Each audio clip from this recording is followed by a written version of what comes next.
बच्चों, कल wheat stone सेतु हुआ था और व्हीट स्टोन सेतु में ये बताया था कि व्हीट स्टोन जो साइंटिस्ट है उसने जो प्रिंसिपल दिया था, जो सिद्धांत दिया था, वो किसी भी तार का प्रतिरोध ज्ञात करने के काम आता है।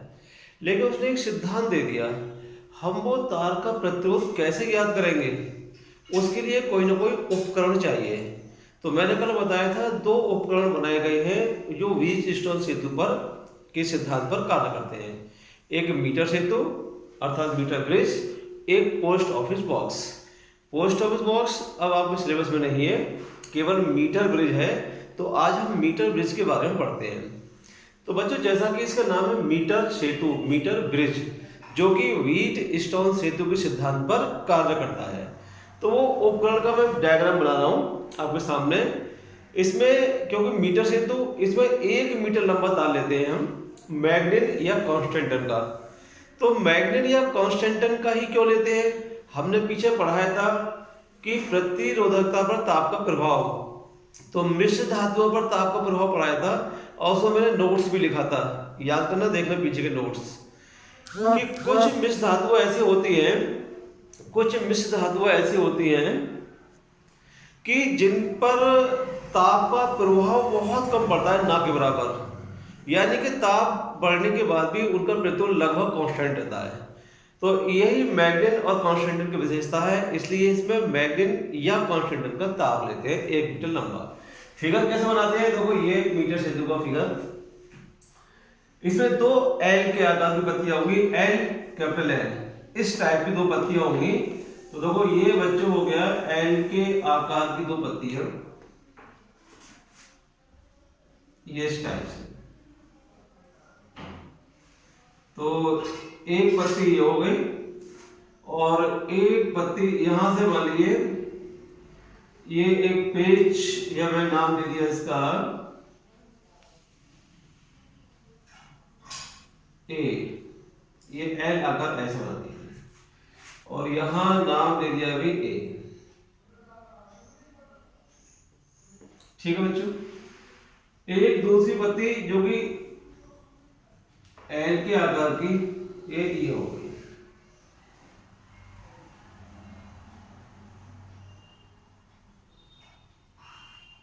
बच्चों इस टाइप से। तो 2 एल के आकार की तांबे की पत्तियां लेते हैं, यहां ए और सी ये लिख देता हूं मैं। क्यों लिख रहा हूं अभी बताऊंगा इसके बारे में कि ए और सी नाम ही क्यों दिया था। तो बच्चों 2 एल के आकार की तांबे की पत्तियां हो गई, इनके बीच में एक पत्ती और होती है।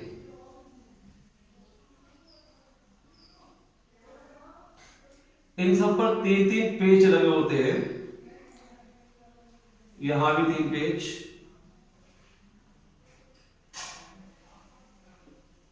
ये 3 पेच लगे होते हैं। तो ए और सी के बीच 1 मीटर लंबा तार लगा दिया। अब देखो, ये कल का फिगर बना हुआ है, ये मैंने बनाया नहीं, क्यों? इसके अनुसार ही यहां कनेक्शन करेंगे मीटर सेतु में। ये लैब के अंदर प्रैक्टिकल है, कॉलेज में लैब के अंदर प्रैक्टिकल करेंगे। तो बच्चों कैसे, यहां कल का देखो, ये मीटर सेतु के लिए ये व्हीट स्टोन ब्रिज बना हुआ है। तो व्हीट स्टोन ब्रिज में हमने बताया था कि 4 प्रतिरोध एक चतुर्भुज की 4 भुजाओं के अंश जोड़ते हैं, जो कि जुड़े हुए हैं। इसके एक विकर्ण में हम बैटरी और दूसरे विकर्ण में धारामापी जोड़ देते हैं। बिल्कुल सेम इसे देख करके है कनेक्शन करेंगे। तो एक विकर्ण ए और सी हो गया, तो ए और सी के बीच देखो ये बैटरी लगी हुई है, ठीक है ना? तो ए और सी के बीच में एक है बैटरी भी लगाता हूं बच्चों में, ये मैंने तार जोड़ दिया और यहां ये एक बैटरी जोड़ दी।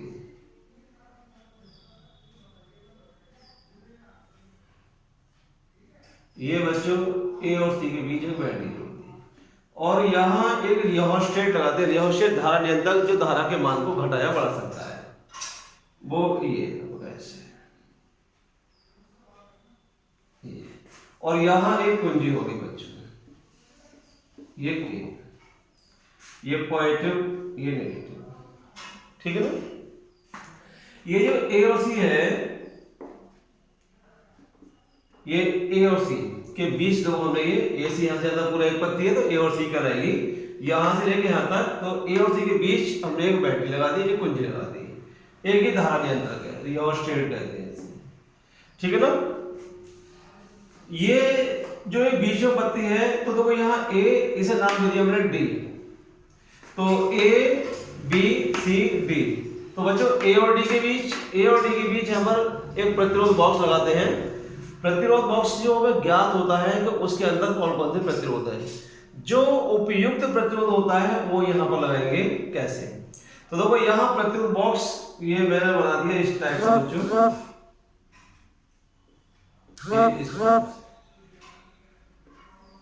ये प्रतिरोध बॉक्स बना दिया, ये प्रतिरोध बॉक्स बना दिया, यहाँ ये प्रतिरोध बना दिया इस टाइप से, ये आर हो गए, ये आर हो गया ए और डी के बीच, तो ए और डी के बीच एक प्रतिरोध बॉक्स हो गया आर। सी और डी के बीच अज्ञात प्रतिरोध, यानी जिस तार का प्रतिरोध हमें ज्ञात करना होता है, तो बच्चों सी और डी के बीच ये अज्ञात प्रतिरोध यहां जोड़ता हूं मैं सी और डी के बीच, ये सी है और ये डी, तो यहां देखो इस टाइप से जोड़ दिया है, ये लग गया एस, ये एस हो गया। अब बात है पी और क्यू कहां है, तो बच्चों देखो ये बी और डी के बीच एक धारामापी जोड़ा हुआ है, तो बी और डी के बीच डी, तो ये है बी पॉइंट नहीं है, बी पॉइंट कल मैंने बताया था कि व्हीट स्टोन ब्रिज में जो पी और क्यू होती हैं वो अनुपाती भुजाएं होती हैं। तो अनुपाती भुजाओं से मतलब ये है कि एक जो मीटर लंबा तार है इसको हम दो भागों में डिवाइड करते हैं। कैसे करते हैं वो बता रहा हूं। तो देखो डी बिंदु से हमने एक धारामापी को जोड़ा बच्चों, यहां एक धारामापी लिख दिया मैंने, ये हो गया एक धारामापी गैल्वेनोमीटर। इसमें बच्चों क्या होता है, ये शंट युक्त होता है। शंट का मतलब होता है एक कम प्रतिरोध का तार लगा होता है, ये मैंने शंट लिख दिया एस, एक कम प्रतिरोध का तार लगा होता है जिससे धारामापी की सुरक्षा रहती है। तो ये धारामापी हो गया गैल्वेनोमीटर। इस गैल्वेनोमीटर का एक सिरा बी से और एक सिरा डी से, तो एक सिरा बी से एक सिरा डी से, तो डी से तो जुड़ गया ये। अब एक सिरा बी से, तो बच्चों देखो ये जो सिरा है ये मान लीजिए देखो भी हमने यहाँ कनेक्ट कर दिया और ये मान लीजिए मैंने बी है, ये क्या है, ये बी। ये बी है, इस पॉइंट को कहते हैं हम स्लाइडिंग जॉकी, सर्पी कुंजी, यानी कि स्लाइडिंग जॉकी का मतलब यह है कि इस पॉइंट को हम इस तार पर टच करेंगे बच्चों, ऐसे ऐसे ऐसे, और जैसे हम टच करेंगे तो धारामापी में विक्षेप होगा, कभी सुई इधर हटेगी कभी इधर हटेगी। तो हम क्या करते हैं, ऐसी स्थिति लेकर आएंगे, तार को यहाँ टच करेंगे, यहाँ टच करेंगे, यहाँ टच करेंगे, और स्पर्श करते करते एक स्थिति ऐसी आएगी कि भाई उस बिंदु पर धारामापी में कोई विक्षेप नहीं होगा, जिसे हम शून्य विक्षेप की स्थिति कहते हैं। और शून्य विक्षेप की स्थिति में यानी कि बी और डी के बीच कोई धारा नहीं बहेगी। और कल बताया था व्हीट स्टोन सेतु के लिए जब कोई धारा नहीं बहती है बी और डी के बीच, तो व्हीट स्टोन सेतु संतुलन की अवस्था में कहलाया जाता है। और संतुलन की अवस्था में जब होता है व्हीट स्टोन सेतु, तो ये सिद्धांत है उसका कि इसकी दो भुजाओं के प्रतिरोधों का अनुपात शेष दो भुजाओं के प्रतिरोधों के अनुपात के बराबर होता है। तो बच्चों को यहाँ पर एक प्रतिरोध ये बॉक्स लगा दिया आर, यहाँ अज्ञात प्रतिरोध ऐसे ज्ञात करेंगे। अब यहाँ मानिए जॉकी को टच करने पर और शून्य विक्षेप स्थिति आ गई, तो इससे जो तार जो हमने लगाया है ये 1 मीटर लंबा है, यानी कि 100 सेंटीमीटर। जब 100 सेंटीमीटर लंबा तार है तो यहाँ टच करने पर शून्य विक्षेप आ गया। मान लिया हमने, चलो ये ए बी की लंबाई वो L सेंटीमीटर है, L सेंटीमीटर। तो जब L सेंटीमीटर है, चूंकि 1 मीटर अर्थात 100 सेंटीमीटर, तो बच्चों ये डिस्टेंस कितनी बचेगी तार की, 100 माइनस L, 100 माइनस L। तो 100 माइनस L जो आएगा,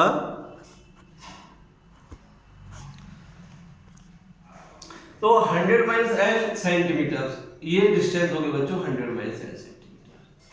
यानी कि ये तार दो भागों में बढ़ गया। अगर ये टच करने पर यहाँ पर शून्य विक्षेप की स्थिति आती तो भाई ये तार L होता तो 100 माइनस L हो जाता। इस तार को कहते हैं हम, एक के लिए P और एक के लिए कहते हैं Q। तो ये जो अनुपाती भुजाएं थी इसलिए अनुपात में बांट दिया इसने कि भाई एक भाग और ये दूसरा भाग, तो ये अनुपात में बढ़ जाता है किसी भी, इसलिए इसे अनुपाती भुजाएं कहते हैं।